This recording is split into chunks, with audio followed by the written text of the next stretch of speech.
భారతదేశంలో ముస్లిం సహోదరులు కూడా దర్గాల దగ్గర కొబ్బరికాయలు కొడతారు. మరి మీరు క్రైస్తవులు ఎందుకు కొబ్బరికాయలు కొట్టరు అని అడిగాడు ఆయన. అప్పుడు నేను వెంటనే ఆయన అడిగాను, పూజారి గారు మరి కొబ్బరికాయ ఎందుకు కొట్టాలో మీరే నాకు చెప్పండి, అప్పుడు నేను కొడతానన్నాను. ఎందుకు కొట్టాలేమిటి, పెద్దలు నియమించిన నియమం అంతే, సాంప్రదాయాన్ని పాటించాల్సిందే అన్నాడు.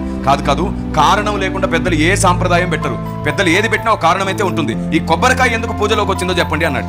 మీకు అంత తెలిస్తే చెప్పండి మరి అన్నాడు. నన్ను అప్పుడు చెప్పడం ప్రారంభించాను. మనుధర్మశాస్త్ర నిర్మాణం కంటే ముందు మనం వెళ్ళినప్పుడు పూజలో కొబ్బరికాయ అనే ప్రస్తావనే లేదు.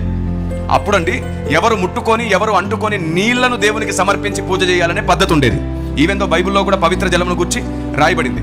రాగి బిందెలు, ఇత్తడి బిందెలు ఇప్పటికీ చూడండి, ఎవరు నిద్ర లేవక ముందు బావి దగ్గరకో చెరువు దగ్గరకో వెళ్ళి పూజారులు ఏం చేస్తారు, నీళ్ళు తెస్తారు. ఒకవేళ అక్కడ మీరు కుళాయి ఉందనుకో, మీరేమో బోరింగ్ అంటారు కదా, బోరింగ్ ఉందనుకో, వాళ్ళు ఏం చేస్తారు తెలుసా, దీని మీద 11 బిందెలు పోసేసి అమ్మయ్య ఇది పవిత్రమైనది అని అప్పుడు పట్టుకుంటారు.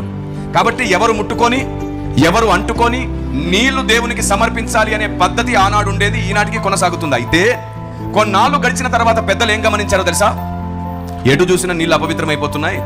బావిలో ఉన్న నీళ్ళైనా, చెరువులో ఉన్న నీళ్ళైనా, పారే ఏటిలో ఉన్న నీళ్ళైనా అపవిత్రమైపోయాయి. ప్రతిరోజు వర్షం పడదు కదా, మరి ఎలా పవిత్రమైన జలములు దేవునికి సమర్పించాలి అని అందరూ కలిసి ఆలోచిస్తుంటే పెద్దల్లో ఒక ఆయనకు ఒక ఆలోచన వచ్చింది. ప్రకృతి పాడైపోతే జవాబు కూడా ప్రకృతిలోనే వెతుకుదామని అన్నాడు. ఎలా ప్రకృతిలో వెతకాలని వెతుకుతుంటే వచ్చిన ఐడియా ఏమిటంటే, ఈ కొబ్బరికాయలో ఉన్న నీళ్ళని ఎవరు ముట్టలేడు కదా, పూజలోకి ఇప్పటి నుంచి కొబ్బరికాయ తీసుకొస్తే కొబ్బరికాయలో ఉన్న పవిత్రమైన జలం దేవునికి ఇవ్వగలరు. ఈ మాట చెప్పగానే పూజారి గారు ఏమన్నారంటే, మా తాతగారు చెప్పిన సంగతులు నాకు ఇప్పుడు జ్ఞాపకం వస్తుంది. గురుకులాల్లో ఇలాంటి విషయాలు నేర్పించారని మాకు ఇప్పుడు అర్థమవుతుంది. నిజమే, మీరు చెప్పింది అక్షరాల సత్యమే, దేవునికి పవిత్రమైన నీరు ఇవ్వడమే పూజలో ముఖ్యమైన భాగం అన్నాడు. అలాగైతే ఒక పాపి, ఒక బలహీనుడు 1000 కొబ్బరికాయలు దేవునికి కొడితే దేవుడు దర్శించి ఆ వ్యక్తి పాపాన్ని తొలగిస్తాడని అడిగాడు. అలా ఎలా కుదిరిద్దండి, పాప క్షమాపణ ఉంటుంది కదా, ప్రాయశ్చిత్తం ఉంటుంది కదా అన్నాడు. ప్రాయశ్చిత్తం చేసుకోవాలి.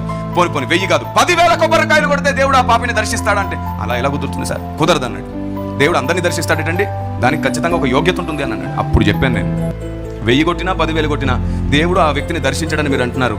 పవిత్రమైన కొబ్బరి నీరు సమర్పించినా దర్శించకపోతే అదే క్రైస్తవుడిలో ఎవడైనా పాపి పశ్చాత్తాపడి కన్నీళ్లు గార్చి కొబ్బరికాయ ప్లేస్లో తన గుండెకాయ కొట్టి దేవుని సన్నిధిలో కన్నీళ్లు గారిస్తే నా దేవుడు దిగొస్తున్నాడు, ఆ వ్యక్తిని పరిశుద్ధపరుస్తున్నాడు, ఆ వ్యక్తిని నడిపిస్తున్నాడు, ఆ వ్యక్తిని బాగు చేస్తున్నాడు. ఇప్పుడు చెప్పండి పూజారి గారు, కొబ్బరి నీరు పవిత్రమా, కన్నీరు పవిత్రమా అని అడిగాను. అప్పుడు ఆయన అన్నాడు, కన్నీళ్ళ కంటే భూమి మీద ఇంకో పవిత్ర జలమే లేదు సార్, అందుకే మేము కొబ్బరికాయ కొట్టడం అని కన్నీళ్లు గార్చడం ప్రారంభించాం సార్. Praise the lord. ఇది కూడా ఎవరు అంటుకొని ముట్టుకొని పవిత్ర జలము సార్. ఇంతకు మించిన పరిశుద్ధమైన నీరు ఈ భూమి మీద ఎక్కడ దొరకదు. మేము కొబ్బరికాయ కొట్టడం మానింది ఆచార సాంప్రదాయాలు మార్చడం కదా, అసలు రూపమేమో దేవుడు మాకు అర్థమయ్యేటట్లు చేశాడు. మా గుండెకాయ కొడుతున్నాం దేవుని దగ్గర. దేవునికి స్తోత్రం కలుగును.